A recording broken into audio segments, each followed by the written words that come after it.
We're going to continue with what we ended off it was 2 weeks ago when we were here. So the topic is the topic that I sent out was how if some people have bad luck, right? Some people have just bad things happen to them all the time. What can they do to remove that, right?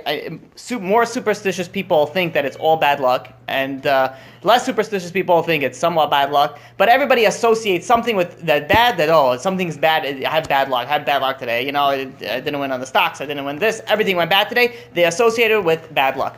So it's really unfortunate how many people that... Bad dream about my poor cousin that died a long time ago, so if we can just dedicate. What's his name? His name is Eric, and his father is Anatoly. Eric Ben Anatoly. He passed away a long time ago, and I keep seeing him in my dreams. I don't know why. Maybe he's trying to. So we have to speak later. God willing, hopefully next week I'll do start topic of dreams. Okay. But depending on what there's a reason why. If he's keep on coming back to you, then that's a possibility that it's a real dream, and. We can speak privately afterwards. His face, smiling, not smiling. Well, we can speak about it afterwards in private. So his name is Eric Ben Anatoly. Anatoly. Eric is his Hebrew name? I don't know. You don't know. Eric Ben Anatoly. Okay. So Leilu Nishmato. So that is so what we're going to discuss tonight is to go through on if something bad keeps on happening to somebody, how to get rid of it, right? But we're going to go through a lengthy process till we get there. So stay with me, and you'll have a very clear understanding at the end of it. So 2 weeks ago, we spoke about that there are certain sins that God cuts you off, which means like in any society or in any place that you live in, if you commit a crime, it depends on the severity of the crime is the punishment. Right? So too is religion. There are some crimes against God, against religion, that are worse and more severe than other crimes. So there are 36 specific ones that God says He cuts you off. Let's say we disassociate, and we spoke about it last week. So I'm going to give a very brief overview on. There's 3 types of situation where God says I'm cutting you off. Number 1 is cutting off means you die earlier, which means somebody's supposed to live until 80, he lives until 50. Right? It's usually before 50 or 60 is considered this is cut off. So he did everything whatever, and he did this one of these 36 sins. Then he gets cut off in that way.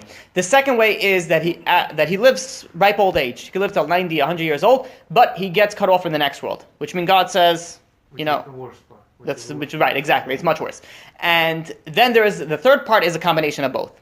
Now, I think we spoke about this last week, and I'm just going to do a quick recap. Where do you plug? How do you plug in? Like, who deserves this? Who deserves A? Who deserves B? Who deserves C? So, if somebody lived his life an entire righteous lifestyle, he was always doing mitzvot, and in his scale, he has more merits than sins. Right? So he's overall a good guy in God's eyes. Right? This is very important. There are many people think that by looking at people, they're like, oh, this is a great. This guy is a great guy, and meanwhile, this guy is not a great. He's a great guy to people, but he's not a great guy to God. Right, and many people get this part confused and be like, what do you mean? This guy, he gives charity, he does all these things, he has people over at his house, he has all these things that he does. And the easiest way to understand it is I forgot who I heard this from, is imagine you have, you live in a neighborhood, and there's one neighbor that is just like the most amazing guy in the entire neighborhood. He, he bought a park for the entire neighborhood. He donates all his money for the neighborhood. He brings everybody into his house, and he does everything for everybody else. Everybody thinks he's a great guy. But he has one thing against your father. Oh, he hates your father. Every time he sees your father, he'll spit in his face, and he'll start cursing him, and he'll try to hurt him in every single way. He tries to do business. This guy's going to try to get your father out of the business. Right? He has something in your eyes. Is this guy a great guy? He does so much philanthropy, but in your eyes, this guy's a wicked guy. He's against my father. The same thing is that you have some guy who's a big philanthropist, but he's not religious. He doesn't listen to God. If he doesn't listen to God, he's not a great guy because he's hurting your father in heaven.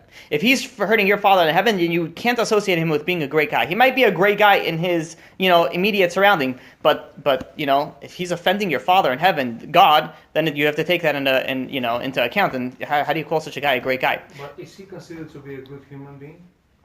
Define a good human being to who? To the society? Yes. To God? No. I mean, let me clarify. He'll get reward for everything he does. Everything that he does, a person does it. It's not. If a person does some good deeds, he'll get reward for the good, and he'll get punished for the bad. But to call him, to classify him as a great guy, there are many people that they They don't keep Shabbat, they don't keep kosher, they're married to a non-Jew, but they donate lots of money to synagogues and yeshivot, and they have their names plastered all over so many buildings, right? And you look at this guy and you go, oh, tzaddik, this guy, it's the sun is shining off his bald head, right, in his Mercedes convertible, and everybody's like, oh, tzaddik, and meanwhile he's got Christy next to him, and his two kids, Christopher and John, in the back, and, you call this guy a tzaddik, meanwhile this guy's the biggest sinner. Okay, so he donated, and he'll get rewarded for the donations that he gave, don't get me wrong with that, but he is classified as a sinner, not as a good guy in the eyes of God, and that's who we all really care about. So, going back to where we left off, there is the first category. We said that if someone does one of these 36 sins, his punishment is to die early. Who does that classify? If somebody has more merits in his life than sins. So it's talking about overall a good guy. That's what we got off topic. So if he's overall a good guy in God's eyes, then his punishment will be if God forbid he does these sins, and he doesn't do tshuva, doesn't do which we didn't get up to. We're gonna go through. I want to go through each and every single one of those 36 sins, and then a little bit more also after that. So if a person is in that category, then his punishment is he dies young, right? So he doesn't get his punishment is die young, and he has an afterlife. His afterlife is still secured, right? Scenario number 2 is where he gets cut off from the next world, which means he lived to 120, 121, right? But he gets cut off in the next world. That category, that person, is talking about a guy who has more sins than merits, right? So he puts on tefillin, 3 times in his life, and the rest of he has 100,000 sins and 3 merits, right? That type of guy, if he does any of these sins, his punishment is that he gets cut off in the next world. So sin also has a level. Sin and yes. Yeah, obviously. We're talking about it in a generalized sense that only God can know. You cannot judge yourself. I think the Rambam, many people say it is, how is a person supposed to look at himself? Right? How are you supposed to? You're supposed to look at yourself always a sinner and always what's your eyes that you're supposed to look if you're balancing it on that scale per se. So everybody says the way that you're supposed to look is that you're always in the middle. You're always 50-50. And if you think about it, this is the strongest way to live your life. Because if you live 50-50, now, if you do one mitzvah, then you tilt it. If you do one sin, then you tilt it the other way. So it's like every action that you do is a life-changing action. Because if you die and you're much better, if your scale is tipped to the good, then you're in a much better place than if your scale is tipped to not. And imagine it's by one sin. It's like winning. It's like getting all the lottery tickets and losing it by one number across like there's 5 numbers, whatever it is. You lost it by it's all one number off, short, exactly one number off. How upset are you going to be? So that's the same idea. You have everybody. If you live your life, it's 50-50. Then you will be able to you'll it's the most what's the word I'm looking for? You'll accomplish the most that way. So. The second one was if he has more sins than merits, then he gets to if he has more sins than merits, then he gets cut off in the next world. What happens in the both? We said now it's both, right? It's you get cut off, die early, and you get cut off in the next world. That is for very, very severe sins, like for example cursing God, or there's a few very, very big sins that those types of sins get cutting off for both, which means die early and you have no share in the world. So we spoke about it last week. I guess I'll do a quick recap. So what happens when I say get cutting off? What does that mean? So you die after 120, you get up there, and God says, by the way, Mia, we don't know you. I'm sorry. Kish. Well, what happens? What happens to the soul? So there is a machloket between Stays here. What? Stays here? No, that's something else. That is kafakela. It's like a wandering soul. This is something else. So there's... Is that worse? It's probably worse. Kafakela, it's the difference is in Kafakela, in where it's the soul wanders in this world, there is a certain point in time where he gets to go to heaven, hopefully. It could be 100 years. This one it's forever.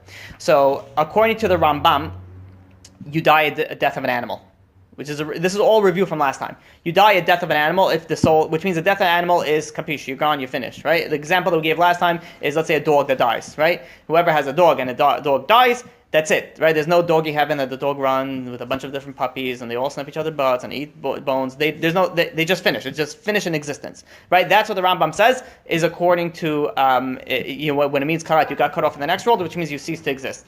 The Ramban Nachmanides, he's his opinion is very, I personally like it better, but who am I to choose? But he says, no, you don't get cut off forever. You get cut off from Gan Eden. You get cut off from heaven, but this soul will still be able to go and be resurrected in the resurrection. right? And to explain it, I went more deeply in the last class, and it's on YouTube.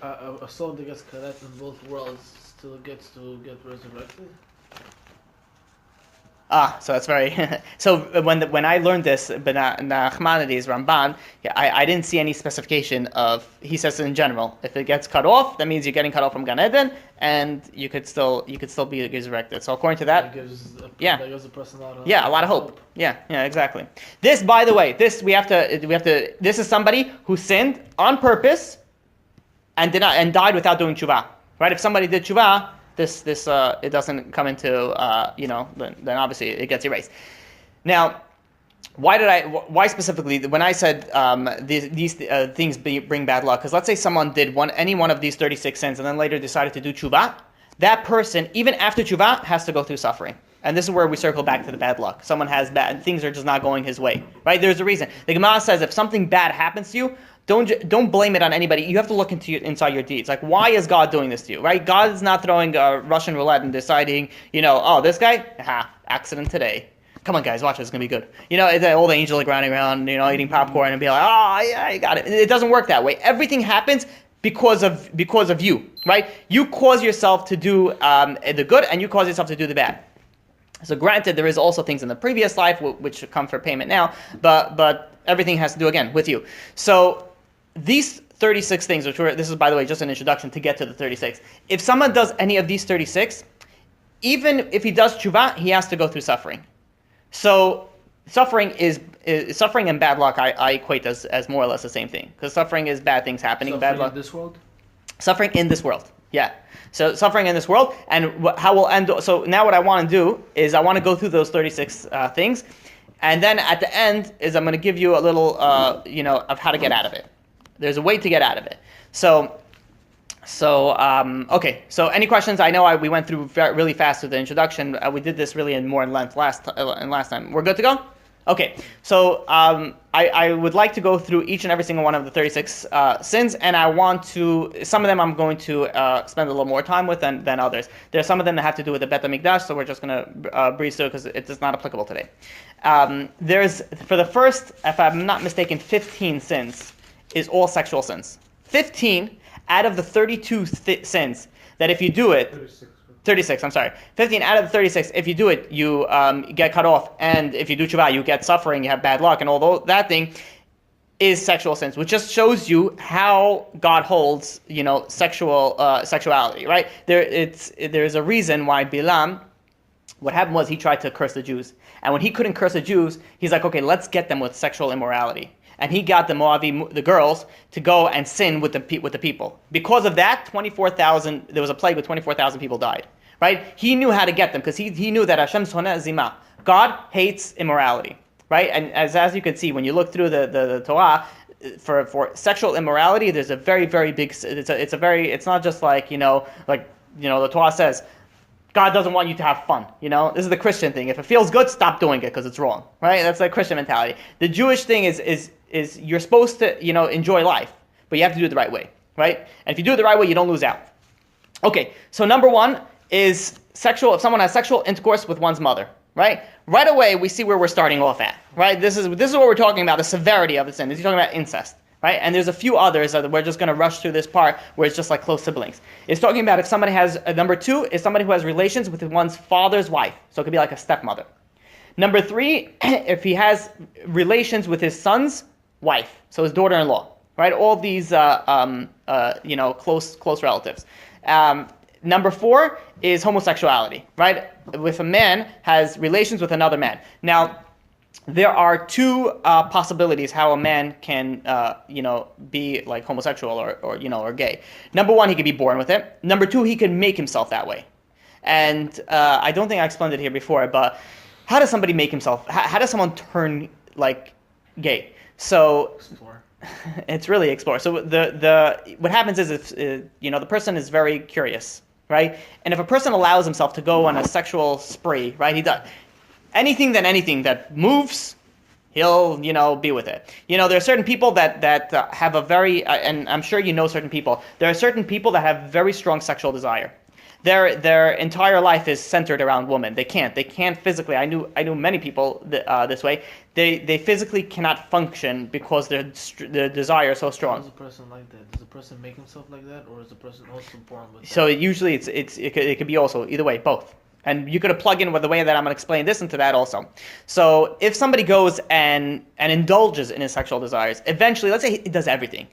He goes for a woman, many women, prostitutes, everything that he hundreds of women he's been with.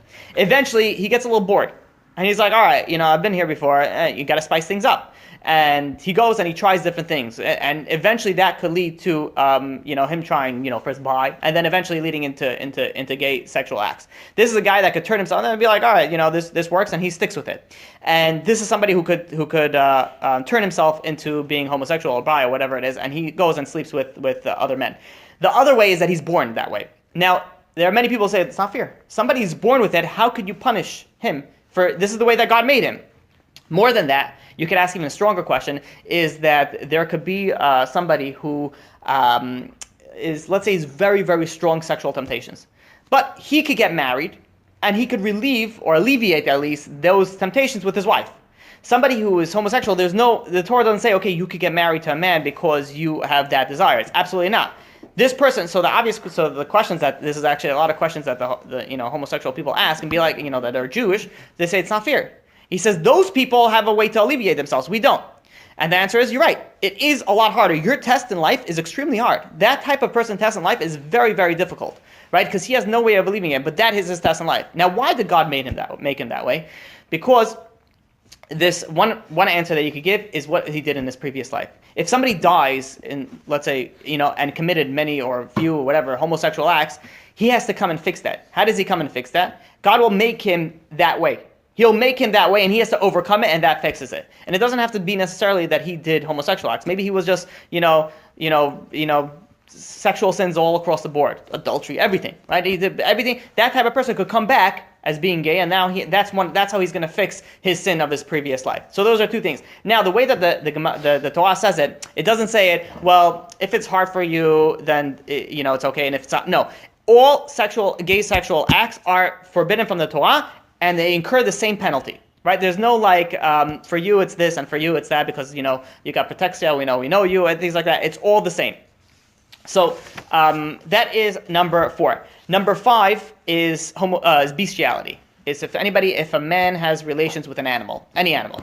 So and number 6 is, and stop me if I'm going too fast. Number 6 is if a woman has relations with an animal, any animal. Okay. So now what? So you said so far so good. So good. All right. Hopefully, it should be all 36. And if God forbid you messed up on one of the 36, you could always do tshuva. Remember, tshuva, it takes away from everything. So if you do it right. Number 7 is somebody who has relations with a mother and a daughter within the span of his lifetime. Right? He has, double. So number 8 is adultery. Right? Someone who has relations with a married woman. This, by the way, is very, there's many facets to this, because there's also people that, let's say, they'll marry a girl that was divorced, but it turns out that she only got a legal divorce, and she never got a get, and she never got. There's so many factors that play into it again, but that doesn't happen. That's not really on purpose, and that's really more by accident. But this and many people, it goes under the radar sometimes when getting married, or sometimes when there's little kids, you have these people that they were brought up non-religious, and they had boyfriend and girlfriend, and they heard this lecture, this rabbi said this certain, and the boyfriend and girlfriend gives a ring and says it, and you never know if they could actually be married. My question, why it's always about sleeping with the married woman? What about the other way around? Yeah. Oh, I know. Usually the women ask about that, not usually the men. I'm just Yeah. thinking out loud. So one of the reasons is because a man is allowed to have many wives. Nowadays we don't do that. He can't keep one wife happy. You're going to start putting out more. But the main reason, the one of the reasons is that a woman is allowed to have more than one. A woman is allowed to be only allowed to have one husband. A man is allowed to have more than one wife. Okay. Right? And we said this, just the reason why is because if a woman has 2 husbands and she's pregnant, you don't know who the father is. And this could come into let's say one husband was a kohen and one husband was a Levi. You don't know. There's a lot of things that you come into play. Also, is since you don't know who's the father, you don't know if they can't marry anybody. Like this child now can't marry from any of the two husbands' sides because maybe that's a stepbrother. You follow? There's a lot of things that come into play here. Was allowed before to marry step? No, I'm talking to step what? No. A woman was never in the period of the Jewish history ever allowed to marry more than one husband. Yeah, a man at a certain point was allowed to marry more than one. Right. Okay. 3, right? 4. Depends which country you're from. Really? No, I'm kidding. I bet some Muslim. My wife showed me. There's a law. A king is not allowed to have more than 18. wives. Yeah, my wife showed me a clip. It was actually an article, and it had a little video clip on it. It was a Muslim. What is it called? A miyam, the one who's a rabbi, a Muslim rabbi. Imam. Thank you, imam. It was an imam, and he was explaining how you're supposed to hit your wife. I don't know if you guys saw this. It was going. It's a shiur. He's like, you can't hit your wife with this stick like this, and he takes out a big stick. He's like, that's good. And then he goes on and saying, he says, many times the wife misbehaves, and you have to set her in the right path. And then he takes out and he says, you could hit her with something like this, or something like this, or he says, you don't look at her. You get into the bed and you turn around, because she hates that, And they're explaining how to basically pain, your wife, right? And these are people who have multiple wives, right? They have some of them have 17 wives. Yeah. How are you supposed to know? How to discipline a wife, right? So, and it's funny. He made like almost a joke, and he's like, and these women think that they want to have equality, the same as men. And he's like, could you believe such insanity? So, in any case, yeah, it's a shame, but these are So a woman is only allowed to have one. A man is allowed to have more than one. Ashkenazim nowadays follow there's a cherem Rabbeinu Gershom which says you're not only allowed to marry one. Sephardim, I think in certain I don't know if it's still around, but there are certain Sephardim that still would marry more than one wife, right? And I don't think it's in America. Is the guy in Muncie? There's a guy in Muncie. I didn't know about that. Guy. He has 2 or 3 wives. Oh really? They all got to be Persian. Ashkenazi women are not going to go for that. They gotta be like. Really? It's very interesting. Okay, so now there is just a side point before we go on to number 9. There is this is something that I heard that blew my mind. It's something that the Chida says. You know how we think that before you come into this world, God doesn't, you think, okay, God says, okay, you're going to be to this family, and these are going to be your desires, this is how much money you're going to make, this is who you're going to marry, and yada, yada, yada, all those things. And I heard, and this is the big chidush for me, I never heard this before, he said that you decide what your life is going to be like. You decide how much money you're going to make. You decide all these things. In the next world, when you're in the world up there, it's a world of truth. Right? There's nowadays, you could say, oh, listen, if I have a lot of money, I'll give tzedakah, I'll do all these things. And we all want a lot of money. Everybody wants to have a certain amount of money, and we think we're going to do it. And, many of us will do many good things with it. But in the world of the truth and the world above, we know exactly what we need to do to fix in this world. It's like, to give you, an example, is imagine someone he's doing a very, very quick mission, right? He's a commando in an army, and he has to go in and out in a certain, the whole mission should take less than 5 minutes. Right? This guy, he works for the CIA. The CIA rolls out all tons and tons of equipment. He could take grenades, he could take rocket launchers, he could take handguns and knives, and he could take whatever he wants. It's his. Now this guy is saying, listen, I got to get from point A to point B the fastest, and I get out. I'm not going to start carrying grenade launchers and rocket launchers and ground to ear missiles because I don't need that for my mission. I'm going to take what I need. I need a handgun, I need a silencer, I need a knife, and whatever else that he needs. I need a rope, and he'll take that because anything else is going to slow him down to get to his goal point. When we're in the next world, we realize what we need to accomplish. We're not here to, in the next world, you don't come down and be like, oh yeah, we're going to have a party, we're going to have a yacht, and then we're going to have, this, and we're going to also do God. No, we'll give shiurim on the yacht, we'll do all these things. You don't look at it like that. You don't look at that point of view in the next world. You look at it, what do I need to do in this world? Because I don't want to stay in this world, more than I only want to do what I need to. So that type of person be like, okay, listen, I don't need money. Or I need a lot of money in order to accomplish. Depending on the person, be like, okay, let's say this person has to accomplish, he'll give a lot of tzedakah. So he says, oh, I'm going to put myself that I'm going to have a lot of money because I need a lot of money to give tzedakah. Or let's say, for example, for a girl who's very scared that she's going to mess up on modesty. She says, you know what? Don't make me so beautiful. Make me a little chunky. I don't know. Whatever it is, she's going to decide to, or make me not as beautiful, because again, the more pretty our girl is, the harder it is for her to control. She gets everything. She gets all the, it's a very strong Yetzer Hara that a man would never understand. That how a woman would want to dress immodestly, that have other men look at her. So this is such a crazy clue that we decide ourselves how it was going to be, how much money you're going to have, who you're going to marry, what family you're born, everything you decide. It's not like you can blame God. Oh, God, why do you do this to me? I'm like, no, you chose this life. You chose this because this is the best life for you, right? And you have to make it the best life for you, and you have to accomplish it. There are many people also that you see that let's say somebody's born in a rabbi's son's family, and he's brought up religious, and everything is smooth. And there are many people that are brought up completely secular, never heard about Judaism, and then they find out about Judaism 20 years later, and then they work so hard in their life getting to where they need to get at, right? These are two different types of people. The guy that was born in the rabbi's son, let's say, was born on level 70. Right? He has to get to level 80 or 80, 90. This guy was born in a secular, was born maybe level 10, level 15. And let's say this guy works so hard and gets to level 70 also, and 80. Which guy is greater in the eyes of heaven? The one that worked harder. The second guy, the guy who worked harder, guy accomplished a lot, right? So everybody knows what they need to accomplish. And I guess it's unfortunate and fortunate at the same time, is Mashiach is coming really soon. When Mashiach comes, there is no more time to be like, okay, hold on, let me finish this. Let me start doing all these things. You gotta, whatever, you gotta be there ready. So there are many people that say, okay, listen, I'm on level 10. Put me over here. God willing, hopefully I'll make the right choices in life. I'll get to level 70, get to level 80, maybe even get to level 100 when I have to come back, So you put yourself in the situation that you want to be, right? So the people that are born, with really strong sexual desires, are born homosexual. They are born with whatever the ta'ava, whatever desires that they have that they can't control. That is something that they have to work on, that they need to work on, right? It's like a must. It's like I can't emphasize it strong enough. Okay, good. Number 9, we're going to have a few more on immorality things, is somebody who has sexual intercourse with one's sister, and now we're going to go, these are all sexual intercourses, right? Mm-hmm. With one's father's sister, so it's an aunt. With one's mother's sister, aunt on the other side. With the sister of one's wife, so a sister-in-law. With one's brother wife, a sister-in-law on the other side. And with the wives of one's father's brother, so his aunt.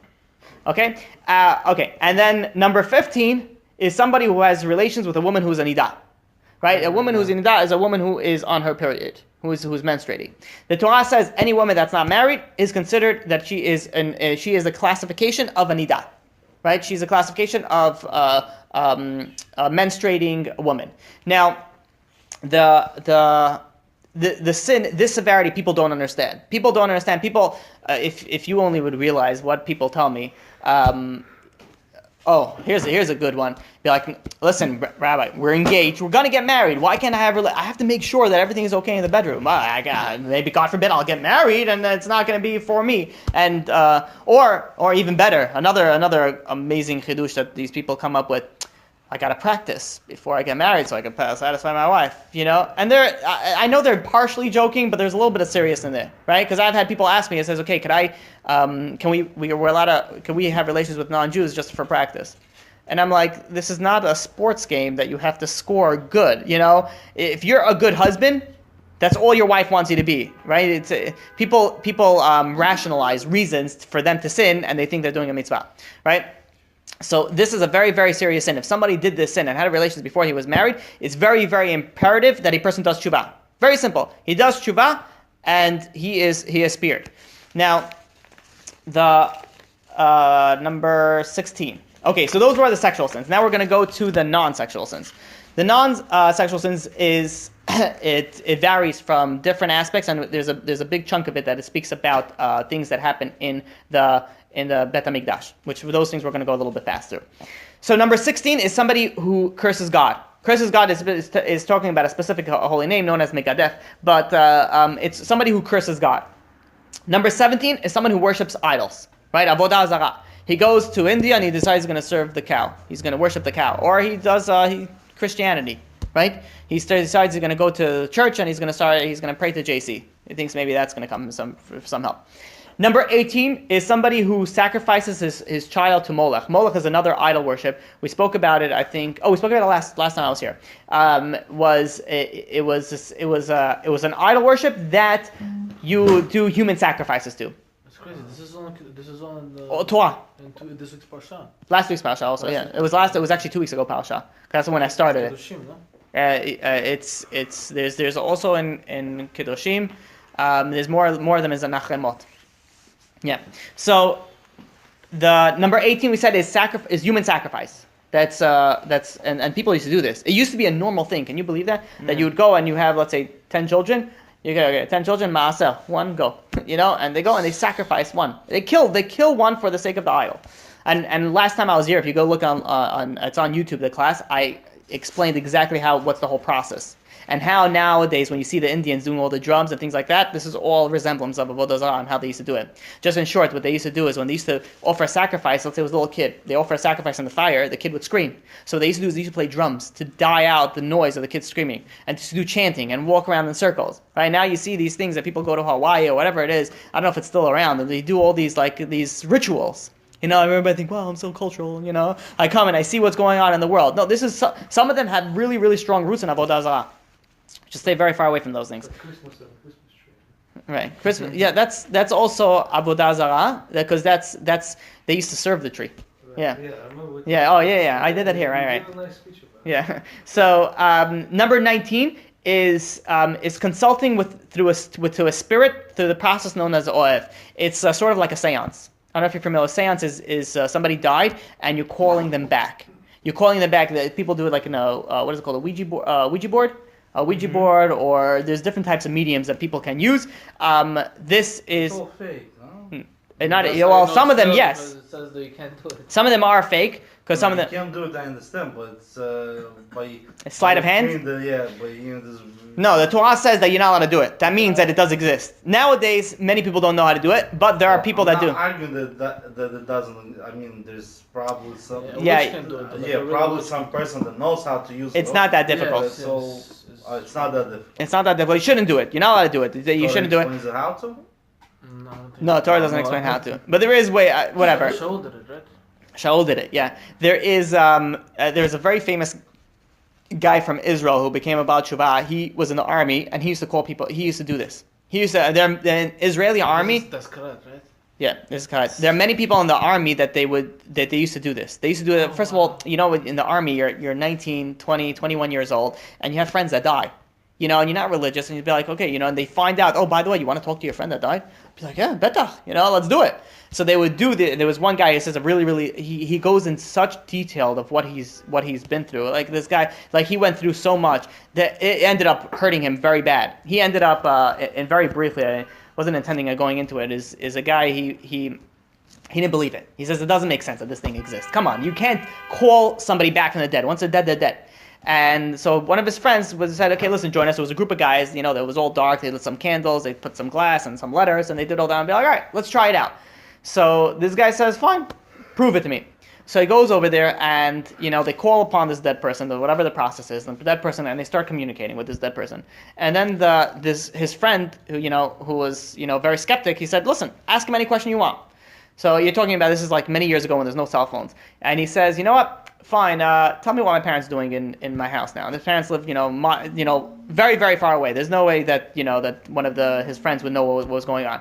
So the spirit says, okay, hold on 1 second. It pauses for a little bit, and then he comes back. And he says, your father and your brothers are watching TV, and your mother's on the phone. And he was like, okay. And he says, he runs out, he goes to the nearest payphone or whatever phone that he was, and he dials to his house. He dials, busy ringtone. And he's like, all right, coincidence, Right. He waits he dials again, still busy. He dials a third time, she answers, hello? He's like, hey, Ma, what's going on? And she's like, nothing much. He's like, let me ask you a question. What is Dad and the boys doing now? And she looks over, she's like, oh, they're watching TV in the living room. And he's like, who are you just on the phone with? And she said, whatever, who was just on the phone with? And he goes and he hangs up the phone. And now that's what sold him. He says, how is it possible that somebody, 100 miles away was able to figure out what his parents were doing? It wasn't like you were texting, his brothers and be like, hey, what's up? What you doing right now? I'd be like, okay, yeah. They're saying that you're watching. It was way before we had all of this technology.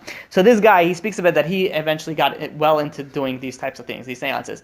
And a long story, he goes into an extreme long story in the process and what went on. Disturbs the dead, though. It does disturb them.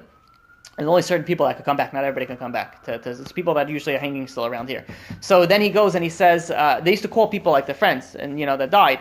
And there was a certain point that he got, every night he would do it. Every night he would do it, and eventually it disturbs, like Moshe said, it disturbs the dead. That one day he came home, his entire wallpaper were ripped off. Like everything was ripped off. His bed was, it was like, he basically, they were warning him, like, stop messing around with us, right? You don't want to mess around with this, right? There's many people, I know somebody asked me, says, there's one thing I want to do that. He's like, can you give a class on how to do it? I'm like, absolutely not. You're not supposed to be doing these things. And people think, oh, it's so cool. Just one time I'll do it. Just one time. I just want to see it. And this is not something you want. It's like playing with fire. You don't want to mess around with this. Okay, so that's number 19. Number 20th is somebody who doesn't keep Shabbat. Someone who breaks the Shabbat. Somebody who breaks the Shabbat, any of the 39 categories, is in the category of Karet. Now, number 21, we're going to go a little bit more into depth as soon as I finish this and to just explain a little bit more. But number 21 is going to be a little bit of a Beit HaMikdash things. Somebody who is eating a koban while he is tameh. He's ritually impure, and he eats a koban, which is meant for like a sacrifice for purity. Somebody who goes into the temple in a state of impurity. That's number 22. Number 23 is somebody who eats certain part of the animal known as the chalev. The chalev. It's like the back part of the animal. You're not allowed to eat it. So the kosher ritual, they cut off the entire part. As Sfaradim, they're able to manipulate and get out exactly the chalev, the back part, but you're not allowed to eat that part. Number 24 is you're not allowed to eat or drink blood. You're not allowed to, I don't know if I told you this. I once, I remember where I said this. Somebody once sent to me on how stupid Americans are, or something along those lines. And one of them was it was a bunch of like pictures of people who ask questions on Ask Yahoo or Ask one of those like ask questions things. So one of the question was about a girl, and she says, "How much blood do I have to drink till I become a vampire?" Right? She says, "I've been drinking blood now for quite a few months now. I've been drinking my own blood." And so one guy's asked her back and be like, "Where are you getting this blood from?" And she's like, "Well, every month I save my blood that after I put it in the freezer and then I use it as popsicles." And she was very serious. She wanted to know, and then we want to know what's so bad with television. Where do you think she figured out she wants to be a vampire, right? Or all these books. It gets worse. Listen to this. It gets a little worse. And then she says, "Listen, I've been feeding my boyfriend secretly blood for about a month now, and how long does he have till he becomes a vampire?" Right? So she's been feeding her blood to her boyfriend, and she's baking him cakes and feeding him blood because she thinks that she's going to turn into a vampire, right? But those are sick people. It's just maybe a few. Yeah. I hope so. I hope for you. But kosher restaurant, they serve medium rare or no? Yeah, they'll serve even rare. But it's not. What they do is as soon as it gets slaughtered, the animal, within I think 72 hours, the process to make the animal kosher is they salt it. They put tons and tons of salt on the meat, and it sucks out all the blood. So it gets clean from all the blood. So it's nothing. I see there's one kosher restaurant on Facebook, and they put the dishes. Yeah. And it's medium. I'm like, how can that be? Yeah, and it looks like red. Usually it's not blood. You don't usually find blood in it. Even the medium, what it means is it looks red because it's not cooked. It looks red, but it's not. It's the blood is all sucked out. They go and they pour tons and tons of salt on right after they cut the animal. That's a process because they got to suck out all the blood. Right, but it's not fully cooked meat. It's still allowed to eat. If it's what? Fully cooked meat? It's not a fully cooked meat. You're allowed to eat. Nobody would want to eat raw meat, but for example, raw fish, you're allowed to eat. It's not a problem. It's not. It just doesn't. It's not healthy, maybe.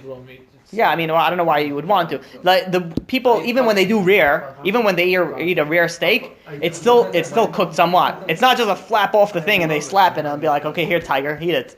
They cook it. They cook it somewhat. Even if they do a black and white. What is it called? Black and blue. You ever heard of that? No.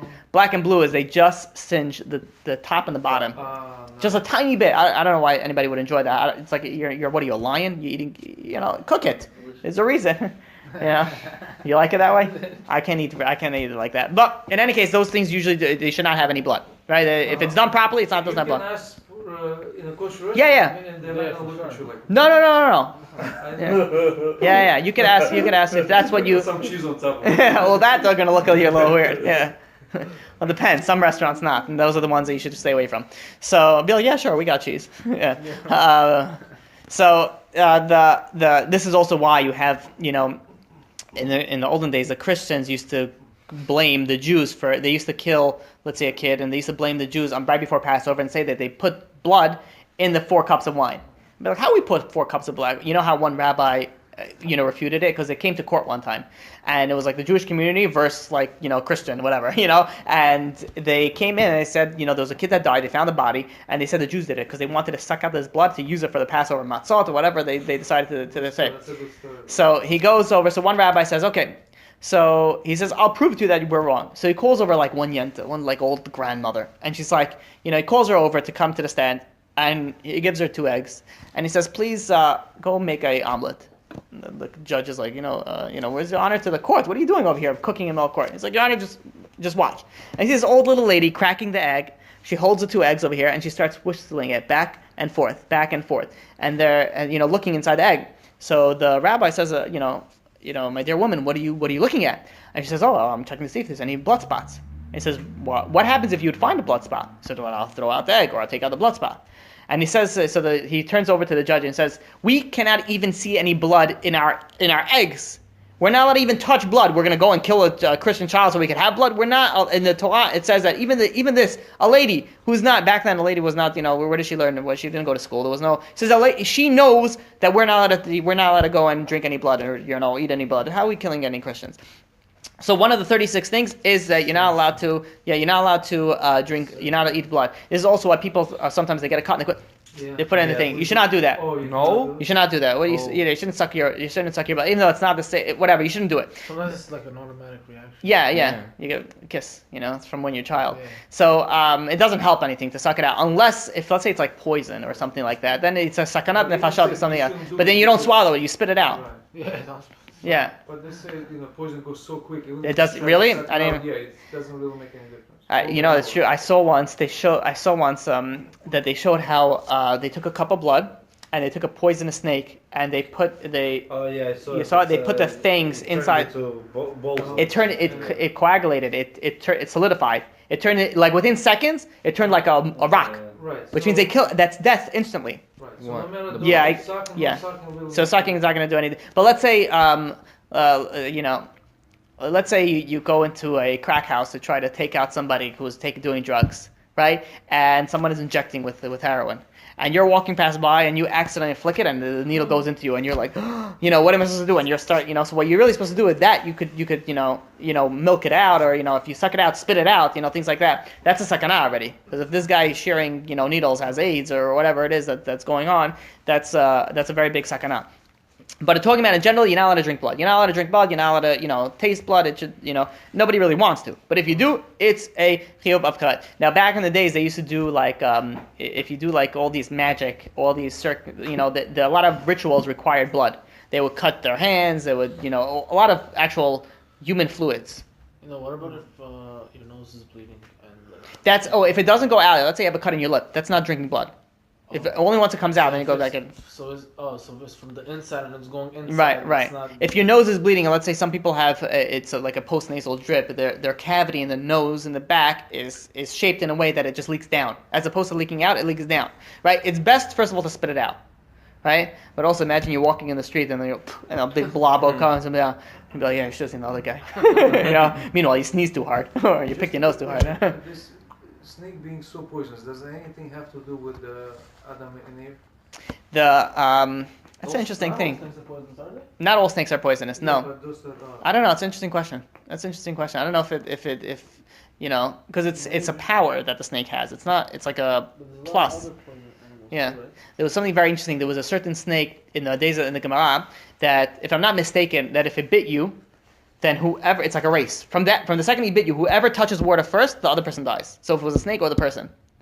It was a crazy, I have to remember where the Gemara is, and it was a certain rabbi that put his foot there, and he didn't, he bit it and the snake died. He bit his hand and the snake died right away. There are many people, it's a straight Gemara also. There's certain people also, and if you go to like Africa, and I say Africa, but anywhere, whatever, in that area, they go and they try to catch snakes to, I don't know, whatever, they sell it. So let's say there will be a snake hole. They'll actually put their foot inside the snake hole to try to get the snake to swallow their foot, Yes. And then and then they pull it out, and then they catch a snake. Yeah. You know, How does the Gemara start talking about these things? where? Like, Oh. how does it start getting? Is it like a book that just says the stories of the Gemara? There is something It that's talks about so many interesting things. yeah. There's something called the En Yaakov. En Yaakov explains a lot of the Agadah of the Gemara, which is the story part of the Gemara. So you might like, if you're interested, you might. En Yaakov is very. The Gemara mentions mermaids also, something like that. The Torah speaks very briefly about it. I have to remember But the where it Gemara was. itself talks about mermaids. It signifies it. It doesn't say specifically a woman. No. That's, and by the way, just because it doesn't mean that she's beautiful. She could be, you know. Oh no, it's probably a monster. Yeah, I'm just living under the water. Imagine how long wrinkly that's Yeah, gonna. So moving on. We're up to number 25. 25 is, and 26 is also eating from the koban that you're not allowed to eat anymore. Like after a certain time, you're not allowed to eat it anymore. Number 27, number 28 is if you slaughter a koban outside the Beit HaMikdash, or if you offer a koban outside the Beit HaMikdash. Right? Again, these are actually applicable today, but it's not really, no one really goes to that. Number 29 is somebody who eats chametz on Pesach. Right? Chametz on Pesach, people don't know this. Chametz on Pesach is Can you go back karet. to the Korban thing? The last thing that you said? Yeah. You can't what? You can't offer an offering outside the temple. What about Yom Kippur? When we That's in the temple. We're talking about you can't do anything outside the temple. What happened? No, I'm talking about Yom Kippur now. We don't do any offerings. I mean, we do. Is not. There's no sacrifice. Everything we do is by mouth. The chicken is not considered. Oh no, that's not. That's kaparot. That's something else. That's not a sacrifice. Okay. So similar idea, but it's not considered a sacrifice. So because before we had the Beit HaMikdash, you were allowed to, or before actually the Mishkan, where you're allowed to build whatever you want. You know, you could make an altar and give the offering to God, or you're allowed to able to do it. But once we had the Beit HaMikdash, it's only over there. That's it. Okay, so number 31 is somebody who violates Yom Kippur. So we said, someone who violates Shabbat. Yom Kippur, somebody who does one of those same things on Yom Kippur, is also under the category of Karet. Number 32 is somebody, it was Shemen HaMishcha. There was a certain thing that Moses used to anoint the utensils and people when they go into the Mishkan. If you replicate that, you basically make that concoction. It's also in the category of Karet. Number 33 is something called Ketoret. Ketoret is a very an amazing type of smelling. It's a crazy thing. You're not allowed to replicate that. If you replicate that, there's ingredients in the Gemara. In the Torah. I'm sorry. No one really knows how to do it anyways. But you're not allowed to go and replicate that. And number 34 is anointing oneself with a certain oil that Moses made to anoint. Moshe made oil to anoint people, and you take that and you'll be like, nice gel, and you put it on put it on your hair. So that's that. And the last two are the only ones that are positive commandments. 35, which is not really applicable, is if you don't bring a Passover sacrifice. And number 36 is somebody who doesn't circumcise himself, which means that if he was born non-circumcised, he has an obligation to circumcise himself whenever he's able to do that. And that.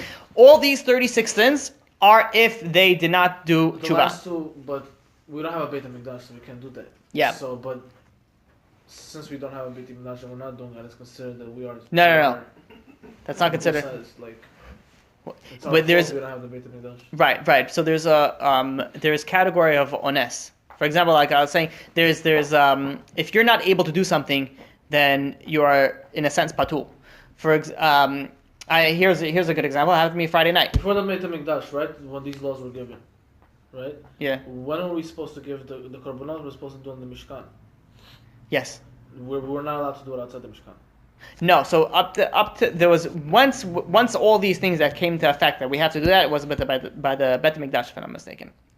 By the Beit HaMikdash we had it. By the Mishkan, I have to look it up if you are allowed to bring any. We never did any offerings until we had the Beit HaMikdash.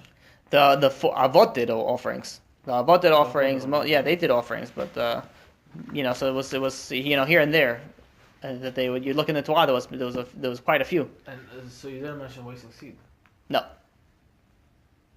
That's interesting. Yeah. I thought it was Karet. The wasted seed is a difference. Misa b'tei shamayim, which we'll get to. But let me first, So these 36 is from the Torah, and so now these 36, we said if somebody violates them, any one of them, and didn't do tshuva, he is liable to one of the and he did it on purpose, whatever the whole criteria goes into that, he is liable to those punishment.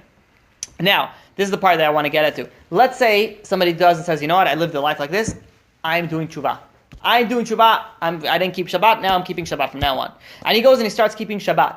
he still has something unfortunate on his plate, as he has a backlog of a lot of things that he didn't keep all the Shabbatot. He has to get punished for that. That punishment comes through suffering, through bad luck that we said. Now, how does somebody get rid of that? Right? All these 36 says the Rambam in the Hilchot Tshuva. If somebody did any of these 36 sins of Karet, and he did all the Tshuva, he had Yom Kippur, he fasted, he did all the things, suffering still has to come upon him. Right? When I say suffering, I mean suffering. Think of it as bad luck or bad omens, whatever it is that you want to.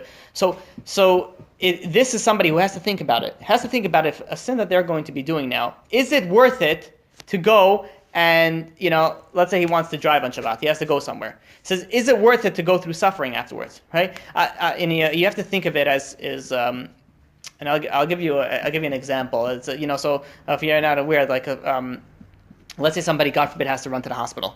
Right? Somebody has to run to the hospital for his child.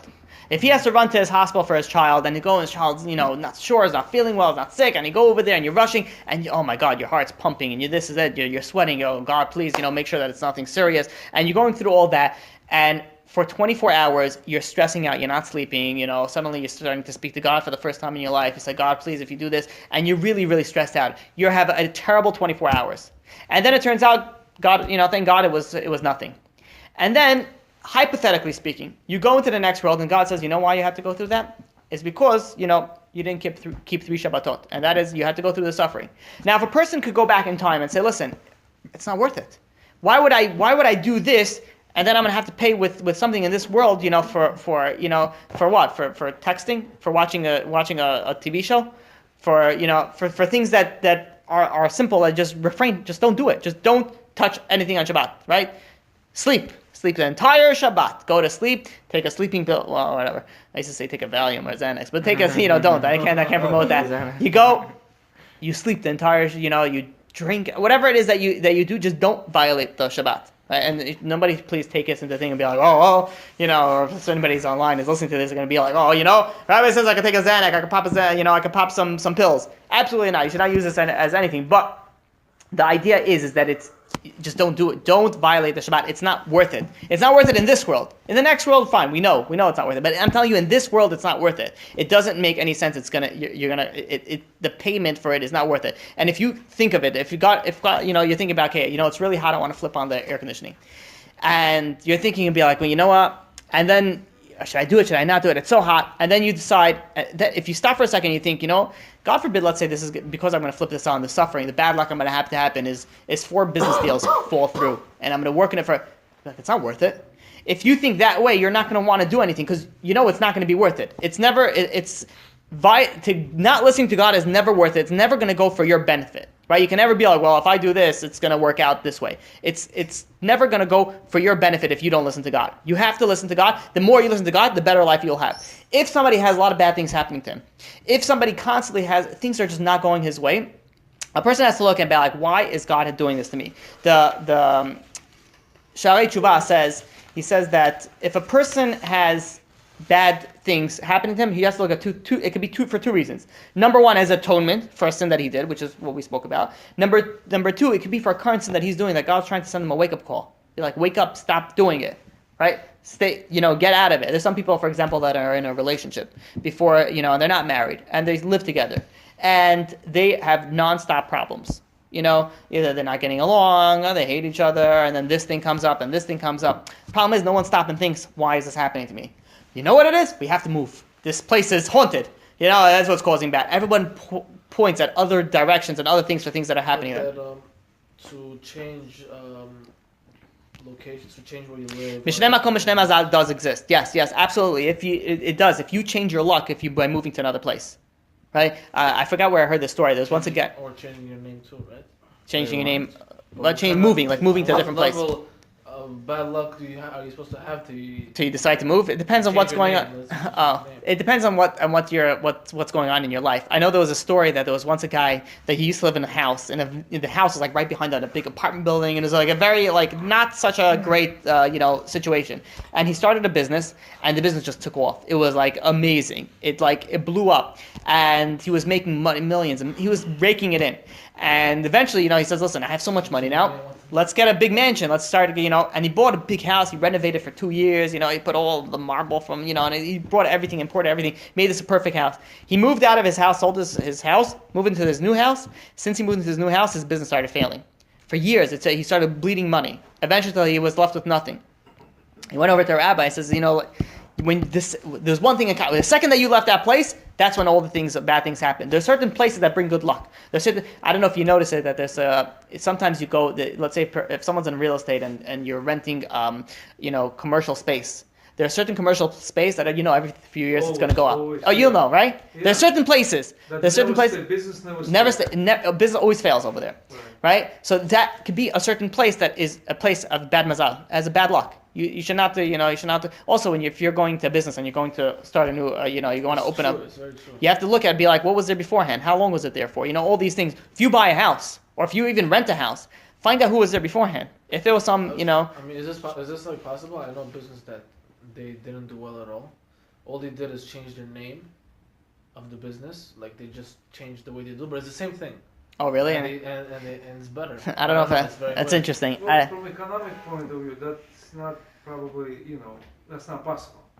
It was a better. But you look at economic point of view, from a secular point of view, places that keep on going out of business, and it doesn't make any sense either. If you have a great, let's say you have a great location, right? And then let's say you put like a Target or a TJ Maxx or something that always does well in whatever these type of areas, and this place just flops and they have to close up shop. How do you explain that? It doesn't make any sense. You're in real estate. You'll know that there's certain things that you'll know. In a few years, it's going to be on the market. Sometimes you see, yeah. You see, just changing every 6 months is something new. Right. So there are certain places that have it could be it's just business run bad one after another, or B, it could be something on Mazal. And what I was saying before is that sometimes you're moving into a new place, either renting or you're buying a place.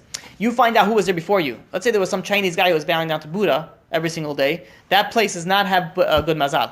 That place is a place that there's certain things that you should do. By painting, have a Chanukah Bayit, you have like a Shiur Torah in your house. It brings good luck, if you could say.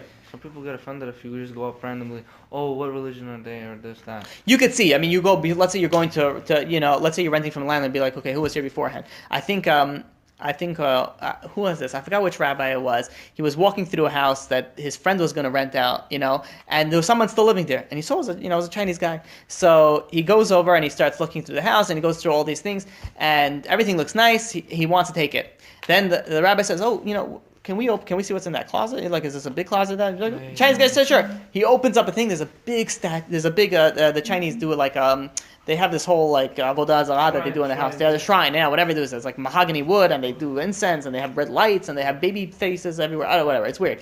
But he looks at him right over there, avodah zarah, right inside the house. The rabbi says, better stay away from this. If you do stay away, there's a lot of things that you should do for that. So you're going to buy a place. You're going to buy. Also, if let's say there's many real estate projects that go up that are just vacant. They do. I forgot what it's called. Is that they build everything until the last like 5-10%. They don't put the rails. They don't put the windows, or not to pay tax and not to start paying back on the loans or whatever. However they do. No way. Some of these places are vacant for like 7+ years. They're just sitting empty. So that's a place where that it's not a good place to also to move into something like that, unless again you do certain things. So there are certain places that have bad luck. There are certain places that have good luck. But you should never focus. You should never, if God forbid something bad happens to you, don't blame it on anything else but yourself, because that's something. If you work for a company, would that make a difference? Let's say. And the company's doing badly, let's say. No, let's say it's a Christian company, and you go there and let's say they have Crosses, right? Oh, you mean like that? Yeah. So it's better. Crosses is something else. Nowadays, I don't think anybody would. Nowadays, nobody does it because of this whole political correctness. There are some in healthcare, for example. In healthcare, they have certain companies like ArchCare, for example. Mm-hmm. ArchCare still has crosses on their things, and there are certain companies that if the owner is just fanatically Christian, he might even stop everybody to pray to JC for the morning, or who knows what could happen. It's a very good question. Your question is it going to bring bad luck, or should you stay working there? Yeah, just curious if you should work there. It's, I'll tell you a story. One time I had to go to a certain place, and there was it was like a small meeting, and it was a Chinese type of, like a business type of thing, and they had in the wall over there, it was like you know how they have a night light? It was a night light, but it wasn't a light. It was a continuous chant. It was like a little speaker that you plug in, and it just has a continuous chant. And I don't know Chinese, I don't know what it's saying, but it's like with like song, and it's like it repeats itself again and again and again.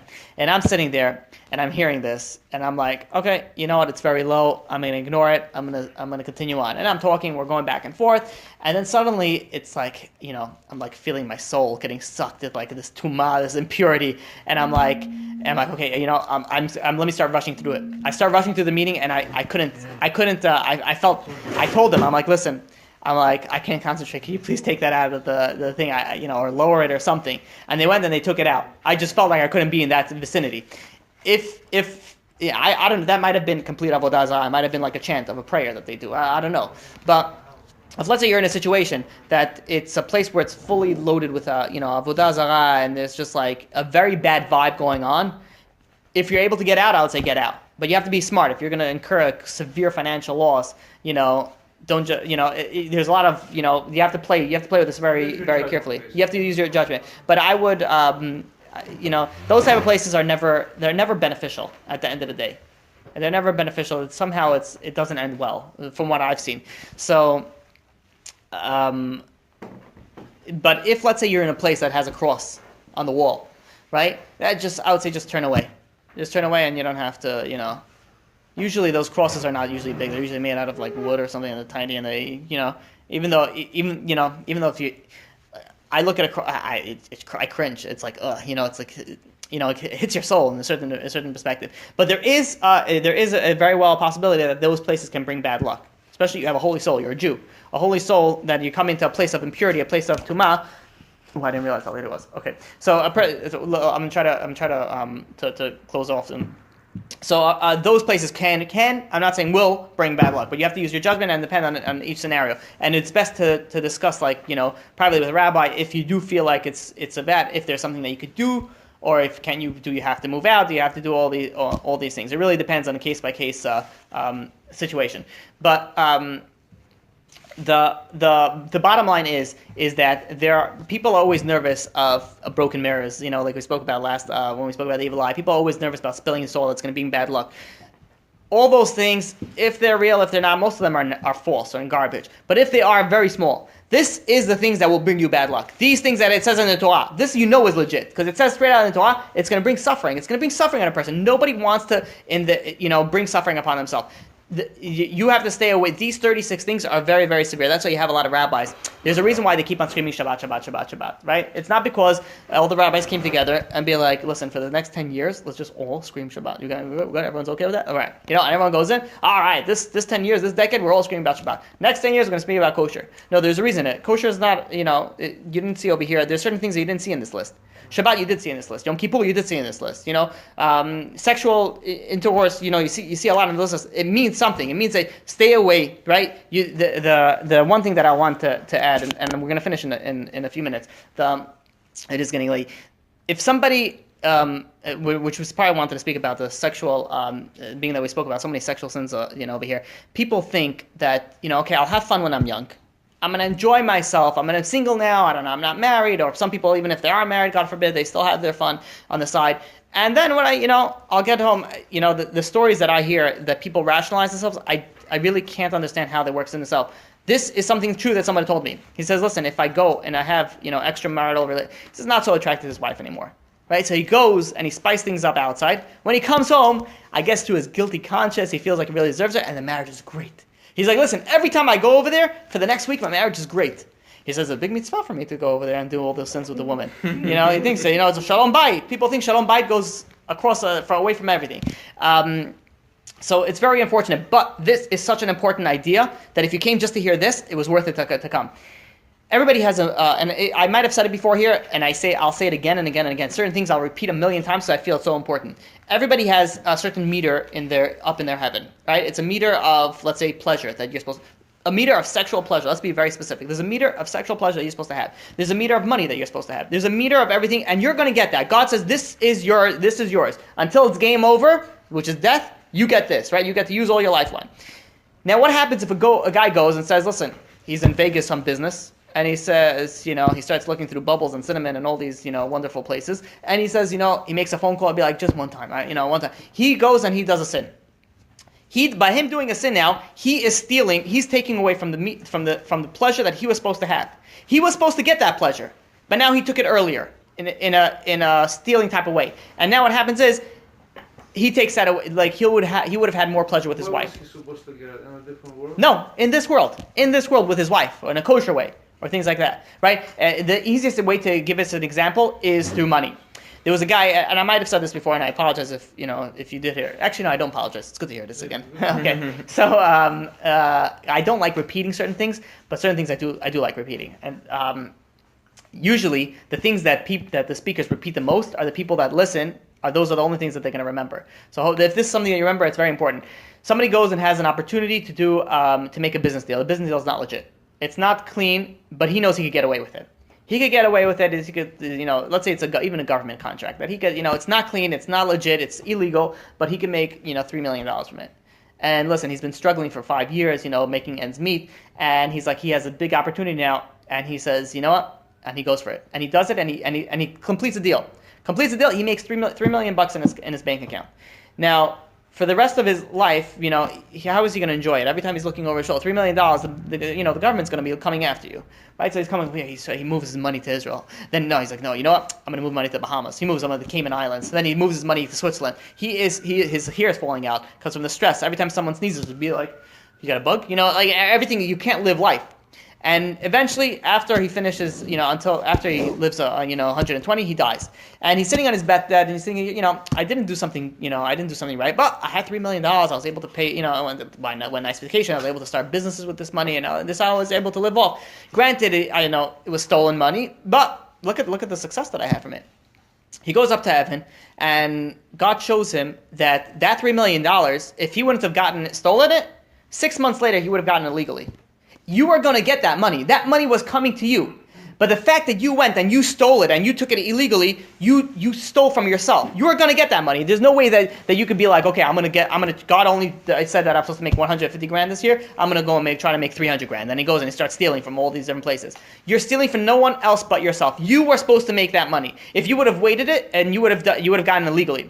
Now, if you would have gotten it, this is the biggest punishment that a person could have. But why is it as big a punishment? Because a person lives his entire life not enjoying this world and not enjoying the next world. He enjoys the money a little bit, but he's always looking over his shoulder. He's not enjoying this world, and he's not enjoying the next world because he's going to have punishment. God says if you would have just waited, you would have gotten that. The same thing is you could plug this into the sexual desires. People they have a lot of temptations. They're younger. Their drives are up, and they feel they need to do certain things, and they go and they do it. God says you thought that you had fun. You are going to get that pleasure. Now I have to deduct it from your wife, or from it's like all these things depending on what sins that you did, you deduct it. So by you sinning, you're only stealing from yourself. You're only stealing and you're taking away from yourself. A person cannot think that he's going to trick God and be like, okay, I'll have fun now and then I'll deal with I'll become good won't keep Shabbat now and I'll keep Shabbat later when I'm married or whatever it is. I'll have kids. You're only stealing from yourself. There is one thing that the Torah says again and again. If you go and you follow my ways, then I'll give you everything. You'll have rain in your time. You'll have all the blessings. You'll have non-stop continuous happiness in your life. You go against me, then you're going to see what's going to happen. And it goes curses upon curses upon curses, right? It's simple. It's black and white. It's black and white. You listen to God, you'll have a good life. You don't listen to God, you won't have a good life. Granted, there's always gray scales in the middle. There's always different things that come up. But the overall idea is the same, right? These 36 things that we spoke about, guaranteed if you do it, and you do tshuva, you're going through suffering. You're bringing bad luck upon yourself. So we'll finish with this thought. If bad luck happens to you, think about what am I doing wrong? What am I doing wrong, and what do I have to fix? And God willing that when you're fixing that thing, all the bad luck, all the bad mazal is going to do. And Moshe said, I wanted to just end with one thing. There is something, by wasting seed, you also bring bad luck. It's not in Karet. Wasting seed also brings bad luck. Somebody who wastes seed.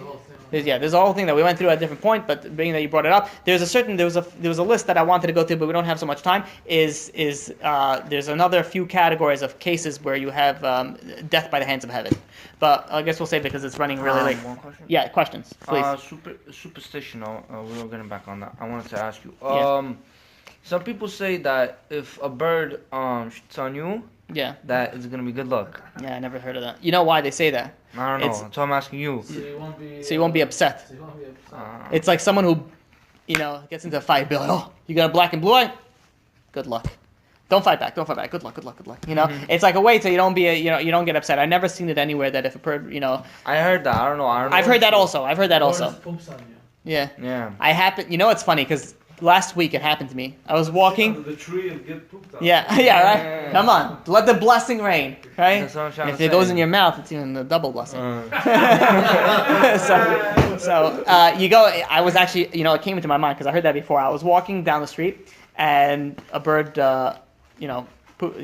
did its business as it was flying. So it's just interesting. Have you imagine a bird poops while it's flying? That's an amazing thing. Imagine walking and it's unbelievable. But anyways, so it goes and I'm looking at it. The first thing that came to mind, good luck. And then I'm like, what am I talking about? Good luck. Where's that from? It comes into your mind also. It's how you're brought up with. I'm like, why? Yeah. Where does that come from? When your ears are ringing, somebody's talking about you. You know about that one? The what? If your nose is ringing? Your Ears are hurt. Oh, ears are hurting here. Is that true too? I don't know. If you listen to Styrofoam, you can hear China. I don't know. Because it's made there. You get it? Because it's seagulls, all those things. All these things, people are always focused on the fake stuff. People don't focus on the real stuff. The Satan does a very good job. So what's the real superstitions? Is there any? This. Oh, that's it. When you This started is the real class, you said that you're gonna say there's a way to. Oh, thank you. Ooh, wow. I can't believe I almost got that. The main thing, how do you get rid? Let's say you're supposed to go through suffering. Oh, thank you. So, wow. Chazakabu, God bless you with many, many years. Okay, so, and everybody else in here also. So why you keep the blessing for everybody else? So there's a way to get out of the suffering. Someone goes and did a lot of sins in his life, and these 36 sins. How do you get out of these suffering? So what we said before is a person has to go through sufferings. Now, a person has the ability to bring the suffering upon himself. A person now you're not allowed to, and we spoke about this very briefly last time. You're not allowed to go and start whipping yourself. You're not allowed to start going, and punching yourself and be like, this is for Shabbat, and that's for Christine, and you start hitting yourself and be like, causing suffering upon yourself. That's not allowed, right? However, when you're doing a mitzvah and it hurts you, let's say right now, for example, it's late. It's 9:45. You're sitting over here for almost an hour and a half, and you're sitting here and you're learning Torah, and you're like, oh God, when is this guy gonna stop speaking already? I want to go to sleep. And you're sitting over here and you're suffering, and you want to do, but you know what? Instead of walking out, you say 5 more minutes. I'm gonna stay in here, and you're suffering by staying and learning. That's gonna deduct from your suffering that you're supposed to get. How do I know that's going towards that? By you suffering. Oh wow. By the fact that you're suffering, it goes towards that. The easiest. First of all, it's not like God's gonna send you a message and be like, for Shabbat. And you come and you're tingling in your ear, and you'll be like, and you get a hit. You don't know these things, but this is the way that the Torah. What if I make myself sick? No, that you're not allowed to do that. You're not allowed to do What that. do you mean? You're not allowed to make yourself. You're not allowed to bring suffering upon yourself. This is the only way that you could do that. And again, there's Kabbalistic ways of fasting and things like that. If you're on the right level, then fine. But on the ordinary person, people fast, and what do they do all day in the fasting? They sit and they watch TV. The 5 minutes that they learn Torah, the 20 minutes that they used to pray, they can't even do that because they're fasting. So what benefit is fasting doing? So you could bring suffering upon yourself. The biggest blessing. Listen to this. The biggest people that never kept. Fasting, can I fast? You could fast if it's on your level, and it's not going to deduct from your Torah learning and things like that. When you're fasting, question. If you have to take medication, but you want to keep it completely, just take the medication quickly, and that's it. Am I allowed to do that? Yeah, if let's say you're on antibiotics or things like Yeah. that, yeah, then you could, depending on the fast of what, if it's like a Yom Kippur, it's a little bit more severe. But if let's say it's like Tanit Estel, then you could take the medication. Especially if you don't get any water, you pop the pills, it's not a problem. Okay. Yeah. So somebody who doesn't keep Shabbat, right? For people that don't keep Shabbat, it's very, very difficult to keep Shabbat. It's hard for them, right? It's very hard. Someone who never kept Shabbat, and he's saying, listen, for you, I've had this conversation many times. He's like, for you, you were brought up religious, fine. Shabbat is enjoyable for you. For me, I don't have a Shabbat dinner. I'm sitting at home in my room, locked in. How am I supposed to keep Shabbat? It's terrible suffering. And what I always say is that is the biggest blessing that you could ask for. You have 400 Shabbatot that you didn't keep. God's saying, okay, listen. Keep a Shabbat, and you go through so much suffering. And this is, not only are you getting greater reward, again, if 2 people are keeping Shabbat, one is much harder for the other one to do, and one is, it's much easier. The one who has a harder has a greater reward. It's called the Fum Tzara Agat. The harder a mitzvah is for you to do, the greater the reward is that you get. So there are 2 people keeping Shabbat, one gets 10,000 times more reward than the other person, because it's so difficult for him. So now people are going complaining, it's so hard, I can't keep Shabbat. This is the biggest blessing. Number one, you're getting so much reward because it's so difficult for you. And at the same time, you're cleaning your backlog of all the suffering that you needed to get. So this is a win-win situation on all aspects. You know, it's... I have a question. Yeah. So somebody was telling me a man has to release himself inside the woman versus, you mentioned wasting seed. Yeah, So, if he's married. what if you're not married? So, is that bad luck? If you It brings bad luck, yeah. That's in the same category of wasting seed. If you're not married and you're with a woman, let's say, that's wasting. That brings bad luck. And I don't know if you speak Hebrew, but motzi zara levatala, which right. So motzi zara levatala, which literally means wasting seed, has the acronym of mazal, which means luck in Hebrew. Wasting seed brings bad luck to the person. Bring down a soul, and then the soul Yeah. is stuck in so wasting seed is actually bad luck. Bad luck. It brings bad luck to the person. Mm-hmm. It's so hard to believe in those rewards and punishments. I mean, look at this. People know that you die from smoking. They know smoking is Yeah. bad. And It's hard to. knowing You still the smoke. fact that his uncle died from smoking, they still smoke. Yeah, yeah, How can you expect one to yeah. do something? You're right. Expecting something we don't even see, and You're right. You're right. That's why I always say knowledge. People think, I had many arguments that people don't believe in God, and people think, if you tell me that I believe that you prove to me that there's God, I'll be religious. And I say you will not be religious if I prove to you God. That's not the way that you're gonna. Because I'll prove it to you. It says people think you're right. You're one step ahead of the game. People think if I know it, then I'll keep everything. But I don't know it. How do you prove to me God and all these things? I'd be like, people that smoke, they know that it's bad, yet they still smoke. Someone's on a diet. He knows that this cake is bad. He's still going to eat it because it tastes good. People know things they don't necessarily put into action, right? Just because you know that there's a God, just because you know that there's a God, doesn't mean that you're going to listen to it. You'd be like, I have other desires. And you're right. It's obviously not not in the same aspect of it's not like if somebody would have smoked a cigarette on Shabbat, he blows up. Right. It's not like you see that, and there's a reason for that. The reason for that is then there's be no free will. But what is considered the